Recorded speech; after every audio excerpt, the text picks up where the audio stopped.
WTP की ओर से press वार्ता में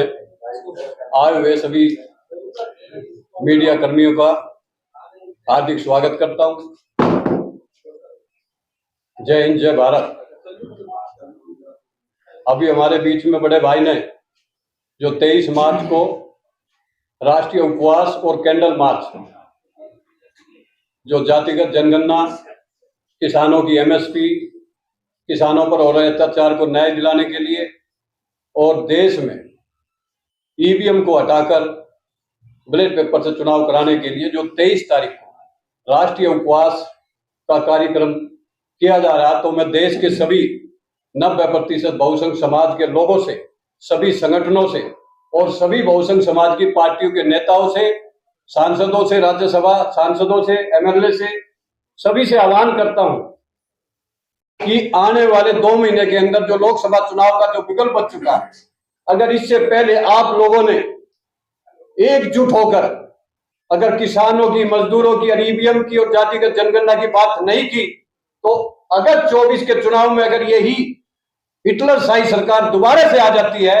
तो ना तो भविष्य में चुनाव होगा और ना ही भविष्य में कभी बहुसंघ समाज के अधिकार और कभी संविधान बचेगा। इसलिए 23 मार्च शहीद भगत सिंह, राजगुरु, सुखदेव के शहादत दिवस पर भारी से भारी संख्या में पहुंचकर अपनी ताकत दिखाए ताकि सरकार तक हमारी आवाज पहुंचे। साथियों, आज प्रेस वार्ता में मैं एक जो प्रमुख मुद्दा है, 31 सालों से 1993 से लेकर आज तक जो दिल्ली के अंदर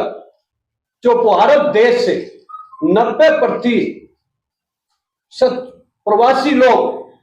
जो आए हुए हैं और वो जो केंद्र सरकार के नोटिफिकेशन में 1993 का डोमिसाइल सर्टिफिकेट होना जरूरी है, उसकी वजह से हमारा हक अधिकार छीना जा रहा है सरकारी नौकरियों।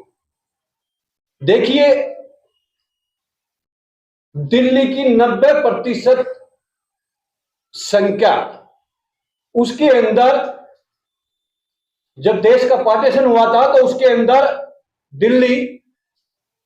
संयुक्त पंजाब, हरियाणा और दिल्ली एक थे और दिल्ली उस संयुक्त पंजाब के अंदर एक जिले बराबर थी। उस समय से लेकर आज तक दिल्ली के अंदर 90% प्रवासी हमारे लोग आकर दिल्ली को मजबूत करने का काम कर रहे हैं, लेकिन केंद्र द्वारा जो ये 1993 का डोमिसाइल सर्टिफिकेट होना जरूरी है, इस प्रावधान की वजह से दिल्ली की सरकारी नौकरियों में, स्कूल और कॉलेजों में हमारे हक अधिकार छीने जा रहे हैं। आर्टिकल 19(1) FNG ये कहता है कि भारत देश का कोई भी नागरिक देश में कहीं भी जाकर बिजनेस, छोटा उद्योग, कोई भी धंधा कर देश को और अपने को मजबूत कर सकता है। लेकिन इस 1993 के नोटिफिकेशन की वजह से दिल्ली की सरकारी नौकरियों में हमारा हक अधिकार छीन रहा है।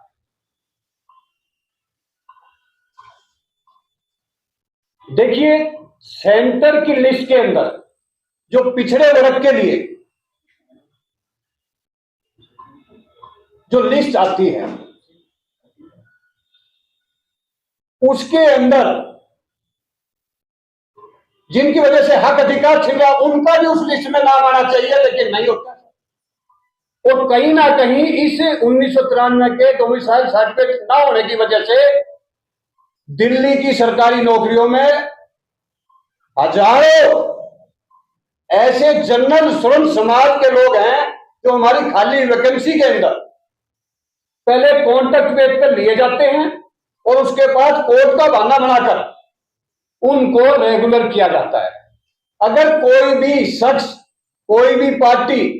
ये कहती है अगर ऐसा नहीं होता तो देश का कोई भी व्यक्ति, दिल्ली का कोई भी व्यक्ति RTI लगाकर ये पूछ सकता है कि 1993 से लेकर और 2024 तक दिल्ली के अंदर जितनी भी सरकारी नौकरी, चाहे वो शिक्षा विभाग में हो, चाहे वो स्वास्थ्य विभाग में हो, चाहे एनडीएमसी में हो, चाहे एमसीडी के अंदर हो, कितने वहां पर श्रम समाज के लोग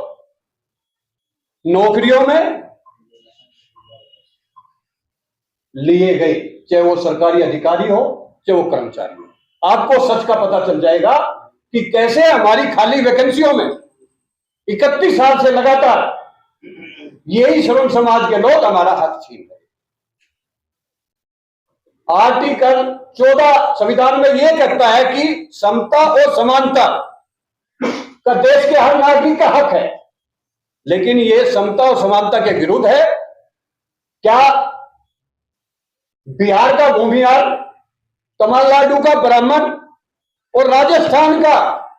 बनिया कैसे दिल्ली के अंदर सरकारी नौकरी पा जाता है, और जो देश के अंदर 60% से भी ज्यादा संख्या वाला ओबीसी वर्ग, उसको नौकरी नहीं मिलती? तब बिहार के भूमिहार को, तमिलनाडु के ब्राह्मण को और राजस्थान के वैश्य को दिल्ली में सरकारी नौकरी मिल सकती है, तो पिछड़े वर्ग को क्यों नहीं मिल सकती? इसलिए मेरा आज वर्तमान में जो केंद्र में सरकार बैठी हुई है, जो अपने को ओबीसी प्रधानमंत्री और पिछड़े वर्ग की और एससी एसटी की बड़ी पैरवी की बातें करती है, ये कहीं ना कहीं ये मुद्दा मीडिया में बहस का मुद्दा है, लेकिन जमीन पर पिछड़े वर्ग के लिए कोई काम नहीं हो रहा। देश के अंदर हमारी मांग है कि या तो 1993 के डोमिसाइल सर्टिफिकेट को खत्म किया जाए, और अगर ऐसा नहीं होता तो जो 93 से पहले का एड्रेस प्रूफ मांगा जा रहा है, तो वो आज से करीब 5 साल पहले जो दिल्ली में आया है, जिसका पहचान पत्र है, जिसका आधार कार्ड है, जिसका मकान है, जो दिल्ली का निवासी है, जो वोट देकर सरकार बनाता है, जो देश के विकास में योगदान देता है, तो 5 साल का इसका संविधान में बदलाव कर 5 साल का प्रूफ हो, ताकि हमारे बच्चों को दिल्ली की सरकारी नौकरियों में हक मिल जाए। और अगर सरकार ऐसा नहीं करती तो 2024 के लोकसभा चुनाव के अंदर अब पिछड़े वर्ग के लोग दोस्त और दुश्मन की पहचान कर चुके हैं कि कौन 14 से लेकर 24 तक राजनीति से ले, न्यायपालिका से लेकर, प्राइवेट सेक्टर से लेकर कैसे पिछड़ों का हक छीनने का काम कर रहा है, कैसे एससी एसटी का हक छीनने का काम कर रहा है। अब हम लोग रोड पर निकल चुके हैं और जल्द ही इस लोकसभा चुनाव के अंदर घोषणा पत्र के अंदर डोमिसाइल जो 93 का एक्ट है, इसको खत्म किया जाए। अगर खत्म नहीं किया जाता तो पिछले 5 साल पहले जो दिल्ली के अंदर आया है उसको मान्यता दी जाए, वरना पिछड़े वर्ग के लोग अब दिल्ली ही नहीं पूरे देश में एकजुट होकर सरकार के खिलाफ आवाज उठाने के लिए, आला आंदोलन करने के लिए तत्पर है। और मैं देश के प्रधानमंत्री से कहना चाहता हूं, जो अपने को पिछड़े वर्ग से बोलते हैं,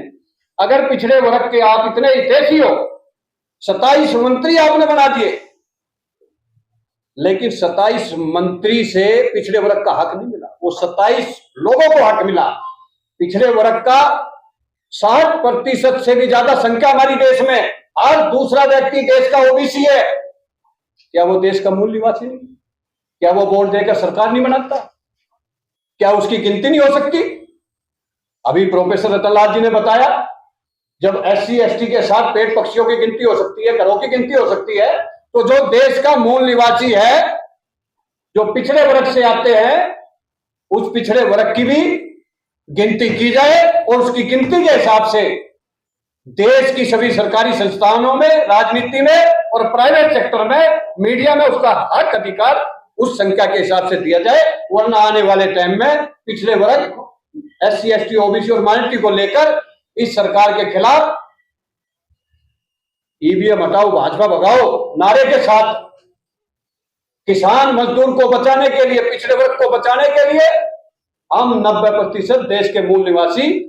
अब जल्द ही इस चुनाव के अंदर एक बड़ा आंदोलन खड़ा कर अपनी वोट की ताकत से आपको हराने का भी काम करेंगे। जय हिंद, जय भारत।